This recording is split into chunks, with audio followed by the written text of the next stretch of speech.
गणेश जी जब सिंदूर से नहा लिए। ये कथा कुछ इस प्रकार से है।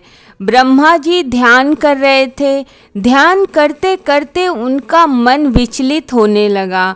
उससे उसी विचलित अवस्था में उन्होंने एक गहरी सांस छोड़ी। उससे एक बालक उत्पन्न हुआ और वह देखते देखते बड़ा हो गया। ब्रह्मा जी उसे देखकर खुश हो गए, क्योंकि वह उनके अंश से उत्पन्न हुआ था। उसे उन्होंने सिंदूरा नाम दिया।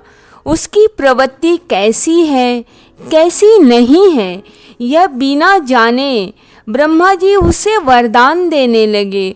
उन्होंने कहा कि वह शक्तिशाली बनेगा और कहा कि वह किसी को भी अपनी भुजाओं में जकड़ ले तो उसके टुकड़े टुकड़े हो जाएंगे और वह मृत्यु को प्राप्त करेगा। जब सिंदूरा को ढेर सारे वरदान मिल गए, तब उसने ब्रह्मदेव से कहा, आपने मुझे जो वरदान दिया है, मैं उसका परीक्षण करना चाहता हूँ। क्या यह काम मैं कर सकता हूँ? इसलिए मैं आपको ही अपनी भुजाओं में जकड़कर देखना चाहता हूँ। भुजाओं में जकड़ना यानी गले लगाकर किसी को भी जोर से दबाना, जिससे उससे सांस लेने में तकलीफ हो। ब्रह्मा जी डर गए, ये मैंने क्या कर दिया? इसे बिना जांचे ऐसा वरदान कैसे दे दिया? तब ब्रह्मा जी ने कहा, मैं तो बूढ़ा हूँ, तुम मुझ पर अपना शक्ति परीक्षण नहीं कर सकते। शक्ति परीक्षण करना है तो कैलाश जाकर शिवजी से करो, वह शक्तिशाली हैं, देवों के देव हैं। तब सिंदूरा कैलाश गया। वहाँ पर शिवजी उसे नहीं दिखे। माता पार्वती उस समय बालक गणेश की प्रतिमा बना रही थी। उसकी दृष्टि माता पर पड़ी तो उसके मन में माता को लेकर आसक्ति जागने लगी, यानी कि गंदे विचार आने लगे।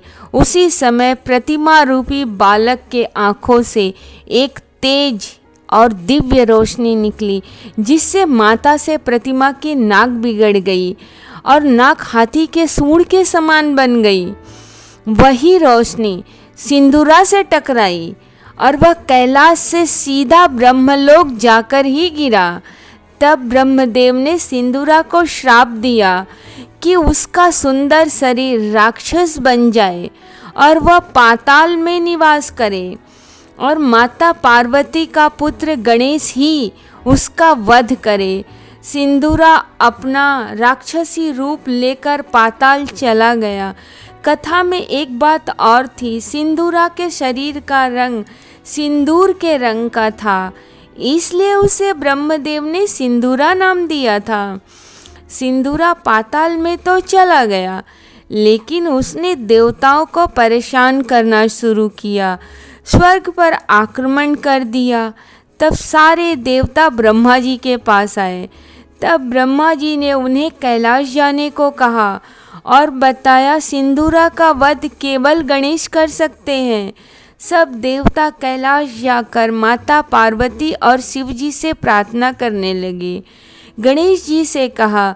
गणेश जी युद्ध के लिए तैयार हुए। उन्होंने सिंदूरा से युद्ध करना शुरू किया। युद्ध में सिंदूरा अपने शरीर को बड़ा करने लगा। तब गणेश जी ने उसे जमीन पर पटककर मार दिया। जब सिंदूरा की मृत्यु हुई, उसका शरीर फट गया और गणेश जी उसके सिंदूरी रंग से पूरा नहा लिए।